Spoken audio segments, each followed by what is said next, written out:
hotel is old. That's the first thing you notice. Not decrepit, maintained, polished, cared for, but old. The floors creak in specific places. The elevator takes its time. The wallpaper has that particular shade of cream that only exists in buildings built before 1960. The lobby smells of wood polish and fresh flowers and something else, something underneath, like old stone. Jesse works the night shift. He's been here for 8 months. He likes it. The hours are quiet. The guests are sleeping. The phone rings maybe twice a night. He reads. He does paperwork. He watches the security monitors. He listens to the building settle into itself. The hotel has a history. Jesse knows it because the guests ask. They want to know about the famous rooms. The suite where a senator stayed in 1974. The bar where a singer performed her last concert. And room 307. Room 307 is on the 3rd floor. It's been sealed for 15 years. The door has a chain and a padlock. The room was the site of a famous unsolved murder in 2011. A woman was found dead inside, posed in a chair facing the window. No one was ever arrested. The room was closed. The key was destroyed. No one goes in. No one comes out. Jesse has never thought much about room 307. It's just a locked door on the 3rd floor. He walks past it twice a night on his rounds. The chain is always there. The padlock is always locked. The hallway is always empty. Tonight, the phone rings at 1:47 a.m.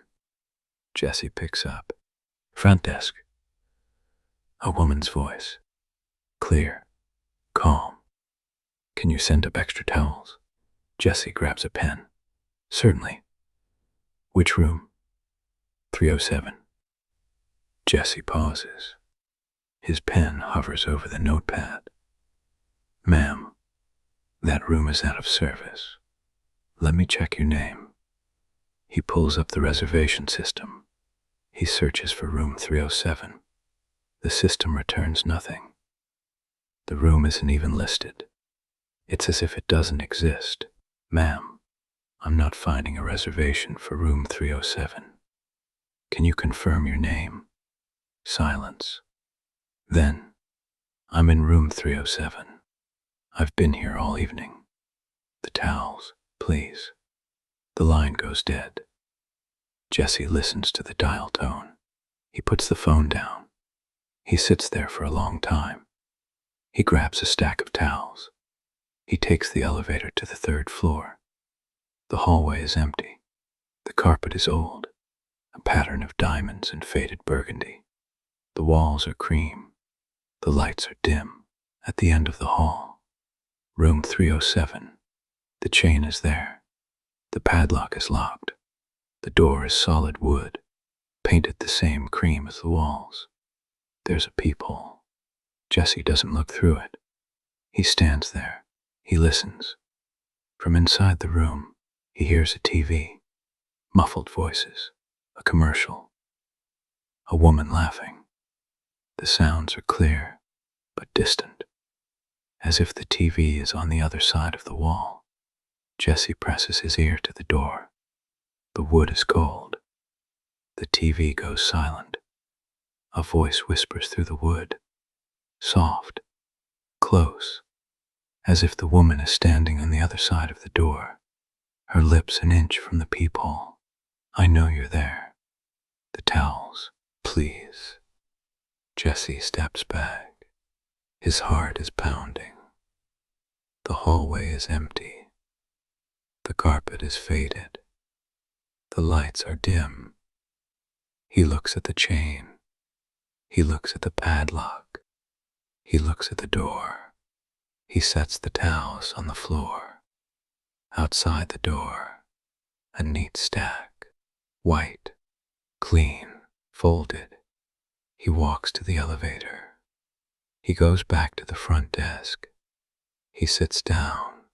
He waits. The next morning, the day clerk finds the towels gone. The floor outside room 307 is empty.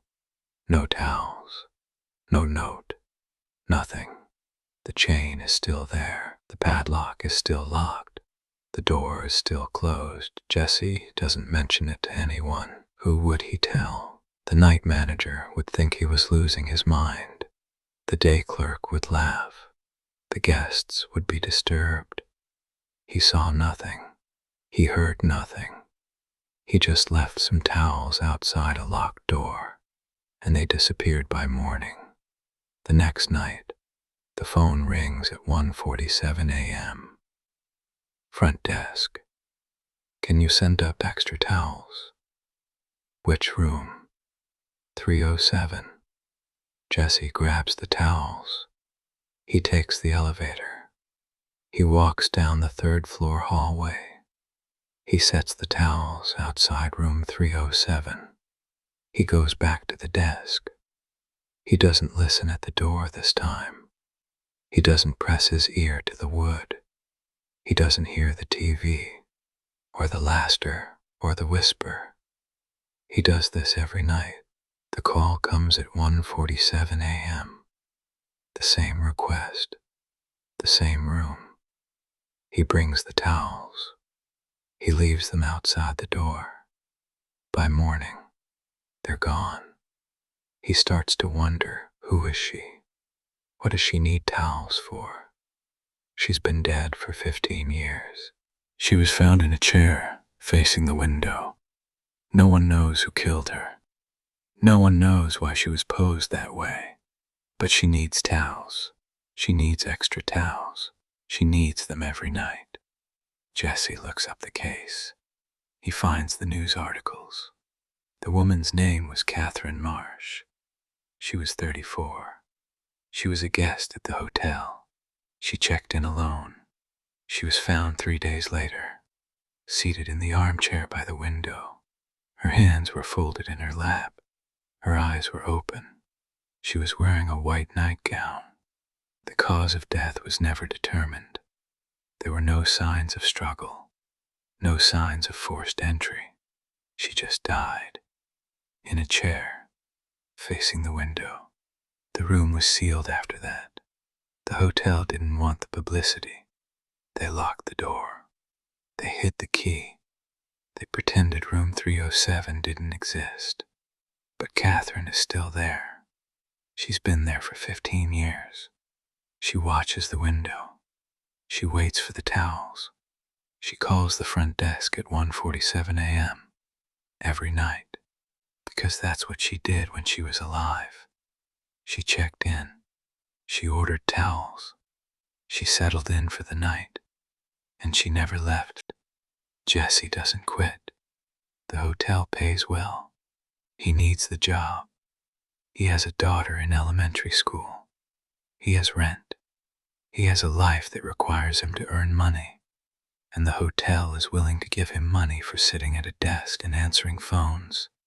So he answers the phone. He brings the towels. He leaves them outside room 307. Sometimes, when he sets the towels down, he hears a whisper through the door. Not words, just a sound, a breath, a sigh. The sound of someone who has been waiting a very long time and is grateful that someone remembered. The rain outside the hotel windows sounds like traffic on a wet street. Soft, distant, rhythmic. And somewhere on the third floor, a chain hangs on a door. A padlock clicks.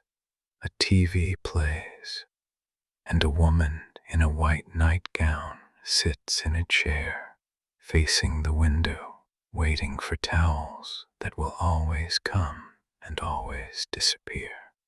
Sleep now. You're in your bed.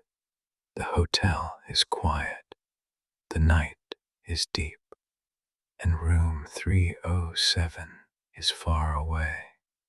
The chain is secure, the padlock is locked, the towels are folded and clean, and you are safe, warm. Still, the rain will keep you safe. The dark will keep you warm, and in the morning the sun will come through your window, and you will wake, and the world will be bright and ordinary and exactly as it should be. Exactly as it should be.